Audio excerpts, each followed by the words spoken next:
C'est important de porter la voix de la droite au sein de ce débat qui est un débat qui va être important pour encourager les jeunes à aller voter, déjà dans un premier temps, puisque le premier enjeu c'est de combattre l'abstention, et de leur faire connaître le programme des Républicains et de François-Xavier Bellamy. C'est de participer à l'Eurodébat, parce que c'est important que la jeunesse se mobilise, débatte de ces questions-là. Moi, j'étais très frappé de voir que la jeunesse ne s'est pas mobilisée lors du référendum sur le Brexit, ou que la jeunesse ne s'est pas mobilisée lors des élections présidentielles américaines.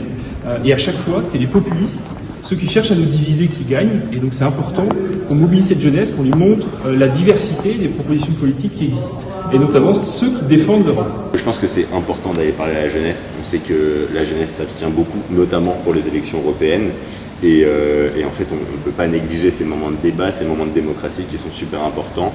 Et voilà, et ensuite, parce que on ne veut pas laisser la place aux autres. Nous, on sait qu'on a un projet fort, qu'on a envie de le partager au plus grand nombre, et que chaque occasion pour parler de notre projet, pour défendre l'écologie, pour défendre la justice sociale, on les saisit parce qu'on sait qu'il y a des discours réactionnaires qui montent beaucoup en ce moment et que nous, on ne veut pas laisser ça passer.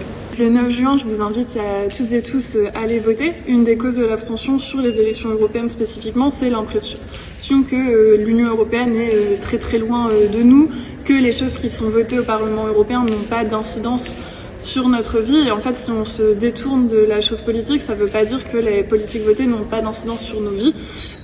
Et donc ce serait trop dommage de laisser cette élection aux bourgeois, à l'extrême droite, leur laisser rafler la mise, alors que dans leur politique, on voit par exemple au niveau des votes à la fois au Parlement européen ou à l'Assemblée nationale, ce sont des formations qui ne défendent pas nos intérêts en tant que jeunes. Quand je dis en tant que jeunes, c'est que on va avoir des galères parfois pour trouver un emploi après les études, on va être particulièrement précaire pendant les études, etc.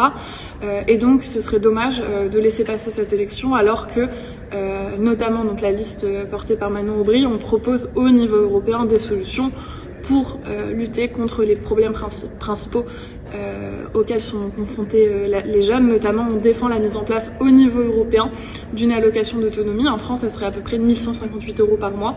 C'est quelque chose qu'on portait donc pendant les élections présidentielles en 2022.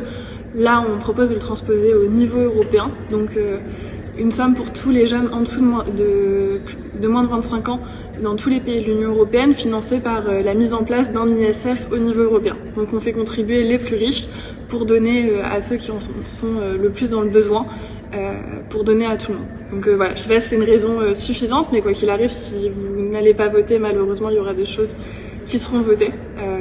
Et donc moi, je vous invite à vous saisir de vos intérêts et donc de vous rendre aux urnes le 9 juin. Merci Marion. Merci. Bon débat. Merci. La première chose que je veux dire aux jeunes, c'est qu'une jeunesse silencieuse, c'est un handicap pour un pays. Nous l'avons vu lors du vote du Brexit, lors de l'élection de Donald Trump. Il faut que la jeunesse se mobilise, c'est absolument crucial. Ensuite, j'ai envie de dire aux jeunes de voter pour nous, pour les engagés de la majorité présidentielle derrière Valérie Hayé, puisque nous saurons construire une Europe qui leur permette de vivre en paix, qui sache répondre aux grands objectifs et aux grands défis qui sont ceux de notre continent, que ça soit sur la défense de nos valeurs européennes, démocratiques, de liberté, de non-discrimination de quiconque, également que nous saurons répondre à l'enjeu du changement climatique en apportant des réformes profondes. Ça a été un des grands enjeux du dernier mandat et nous sommes fiers d'y avoir pris toute notre part et nous continuerons. En dernier lieu, je pense qu'il faut que l'Europe soit cette terre de conquête, notamment cette terre de conquête en termes d'invention, d'innovation. Et nous devons, nous en Europe, produire les prochains médicaments contre le cancer ou des nouvelles thérapies contre l'autisme par exemple, ou pour la prise en compte de telles maladies qui sont parfois dégénératives. Ça, c'est un des grands engagements sur lesquels nous portons cette campagne et nous pensons que c'est à l'échelle européenne que nous aurons ces grandes découvertes et ces grandes conquêtes. Merci Pierre. Merci beaucoup à vous. Merci, bon débat. Pour essayer de convaincre justement les étudiants d'aller voter, moi je crois que votre voix elle compte. Votre voix elle est super importante parce que quand on voit les classes d'âge, les plus âgés sont ceux qui sont le plus certains d'aller voter. Mais vous allez être les plus impactés par les politiques européennes. Quand on parle de Green New Deal, quand on parle de transition écologique, quand on parle de garantie de l'emploi, quand on parle de stages non rémunérés, c'est vous qui êtes concernés. Ce ne sont pas les plus âgés. Et donc votre voix, elle a un impact majeur sur les politiques publiques qui vont être prises par l'Europe et par le Parlement européen et la Commission européenne à partir du 9 juin 2024.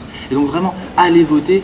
Encore une fois, on a des sujets majeurs pour votre avenir qui sont en jeu. On a parlé de transition écologique, mais je pourrais parler aussi de la sécurité, pour parler de l'Ukraine par exemple. Et donc, votre voix, elle a un impact majeur. Des projets très différents sont posés dans le cadre de cette campagne. Et donc, vous avez des alternatives pour pouvoir faire en sorte de faire votre choix. Et ensuite, pourquoi voter pour notre liste? Comme je le disais à ta précédente question, on a un bilan et on a un projet. Et nous sommes la seule liste qui sera en capacité de mettre en place ce projet. Pourquoi? Parce que nous, notre projet, il repose sur un projet plus large qui s'appelle le Manifesto, au sein du Parti Socialiste Européen, qui a été validé à l'unanimité. Qu'est-ce que ça veut dire? Demain, quand on sera élu au Parlement européen, on pourra aller voir tous nos amis de la famille socialiste européenne et on sait sur quelle base travailler à partir du 9 juin pour construire justement le mandat de 5 ans qui s'ouvre devant nous. C'est un exercice qu'aucune autre liste, aucune autre famille politique n'a fait pour ces élections. Et donc voter pour la liste du Parti Socialiste et de Place Publique, c'est avoir cette assurance d'une réalisation de ce qu'il y a dans ce projet parce qu'on a l'approbation de toute la famille socialiste et c'est sur cette base-là qu'on pourra aller trouver des accords avec les autres familles politiques. Merci Chao. Avec plaisir. Et bon débat. Merci à vous. Merci. Moi, je dis toujours la même chose. C'est normal que les jeunes ils soient déçus de la politique parce que ça fait des années qu'on ne nous prend pas en compte, qu'on nous méprise, qu'on n'est pas au cœur des politiques alors qu'on est l'avenir de notre pays, de l'Europe et du monde. Mais en fait, on a deux choix. C'est soit on reste sur notre canapé en déprimant, en voyant la crise climatique qui continue, la crise sociale, les injustices, soit on se dit allez, ça me prend 10 minutes. Oui, c'est chiant. Oui, il faut que j'aille lire les programmes, etc. Oui, peut-être que ça va changer. Il y a peut-être une chance que ça change. Et aujourd'hui, on est dans un moment tellement grave qu'on ne peut pas se permettre, qu'on n'a pas le luxe de dire « ouais, mais bon, ça sert à rien ». Parce qu'en fait, peut-être que les politiciens, aujourd'hui, ils font rien pour la jeunesse, mais ils font passer des choses qui dégradent nos conditions de vie, qui dégradent notre avenir. Et ça, on ne peut pas laisser passer. Et ensuite, pourquoi les écologistes? Parce qu'en fait, on est les seuls à miser vraiment sur notre avenir. Aujourd'hui, qui prend à bras-le-corps la question de la justice sociale et de la justice écologique de façon entremêlée? Ce sont les écologistes qui aujourd'hui se battent pour notre santé. On sait que notre génération, quasiment une personne sur deux pourrait être touchée par un cancer parce qu'il y a les microplastiques, parce qu'il y a les pesticides. Aujourd'hui, c'est nous qui nous battons sur ces sujets et qui ne fait pas de deux poids, deux mesures sur les questions de paix. Nous, on ne veut pas être une génération qui connaît la guerre sur notre territoire et pourtant c'est déjà le cas. Mais aujourd'hui, les seuls qui condamnent de la même façon la Russie quand elle attaque l'Ukraine, la Chine quand elle produit un génocide sur les Ouïghours, Israël quand il massacre Gaza ou le Hamas quand il s'attaque aux civils, ce sont les écologistes. On ne fait pas de deux poids deux mesures sur rien. Alors votez pour nous et croyez-moi, c'est mieux pour tout le monde. Merci Jonas. Avec plaisir, merci et bon beaucoup. Débat. Merci.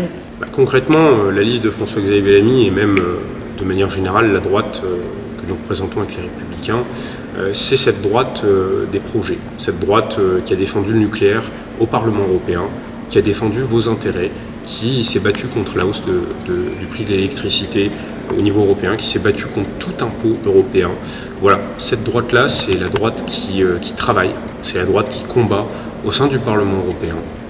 C'est cette droite qui pense à vos intérêts, qui parle de fonds européens de la défense, qui parle de combattre l'entrisme islamiste au sein des institutions européennes.